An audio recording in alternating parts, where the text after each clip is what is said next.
দেশটা নয়তো কারো বাপের বিটা করবে মন চাহিলে যখন যেটা। এই দেশ আপনি বারাটিয়া সরকারের নয়, এই দেশ প্রবাসী সাংবাদিকদের নয়। যদি প্রবাসী সাংবাদিকের এই দেশের প্রতি আবেগ অনুভূতি থাকতো তাহলে চুরের মতো পালিয়ে প্রবাসে থাকতেন না।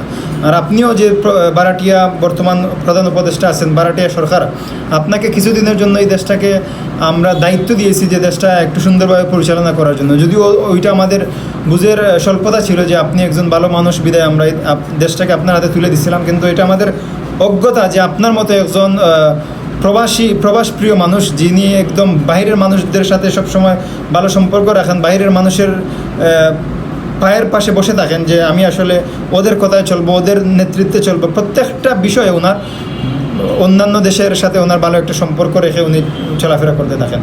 আপনি সারা জীবন প্রবাসে কাটিয়ে এসেছেন আপনার ফায়দার জন্য, আপনার ব্যক্তিগত ফায়দার জন্য, আমাদের দেশের কোনো রেমিটেন্স যোদ্ধাদের জন্য। আমাদের দেশের যারা প্রবাসী আছেন, রেমিটেন্স যোদ্ধা যাদেরকে বলা হয়, ওই রকম কোনো রেমিটেন্স যোদ্ধা আপনি ছিলেন না। আপনি ছিলেন আপনার নিজের স্বার্থ উদ্ধারের জন্য প্রবাসী ছিলেন। তো ওইখান থেকে হুট করে দেশে এসে যে আপনি দেশের ভাবমূর্তি বুঝে যাচ্ছেন, আপনি দেশের অভিভাবক হয়ে যাচ্ছেন, এইরকম দায়িত্ব আপনাকে দেওয়া হয় নাই।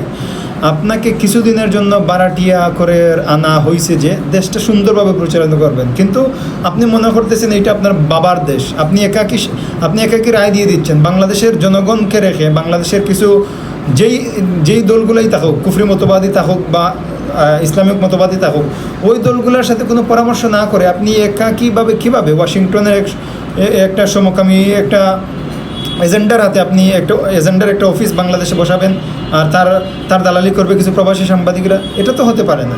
এই বাংলাদেশের তাওহীদি জনতা এটা তো কখনো মেনে নিতে পারে না। বাংলাদেশের আলিম উলামা আম জনতা এটা কখনো মেনে নিতে পারবে না। আমাদের দেশে কেন মানবাধিকার সংগঠনের প্রয়োজন? আমাদের দেশটা কি বিধ্বস্ত, যুদ্ধ বিধ্বস্ত কোনো দেশ বা গৃহযুদ্ধ লেগে আছে এরকম কোনো দেশ? এই যে সংগঠনটা, মানবাধিকার সংগঠন যেই দেশে আছে, সেই দেশটা এখন ধ্বংসের মুখে। সেই দেশের মুসলমানরা ধ্বংসের মুখে। অন্য ইহুদি রাষ্ট্রগুলো সেই দেশের মুসলমানদের উপর আক্রমণ করতেছে। তো আমাদের এই শান্তিপ্রিয় দেশের কি আপনি চাচ্ছেন যে ইহুদিরা আমাদের উপর বড় করে বসে থাকুক, আমাদের পরিচালনা করুক? এইরকম ক্ষমতা আপনাকে দেওয়া হয় নাই। আপনার এই বাবার দেশ না যে আপনি যা খুশি তা রায় দিয়ে দেবেন, যা খুশি তা একাকি সাইন দিয়ে দেবেন। এইরকম কোনো দায়িত্ব আপনাকে দেওয়া হয় না। আপনাকে বারাটি হিসেবে রাখা হয়েছে কিছুদিনের জন্য।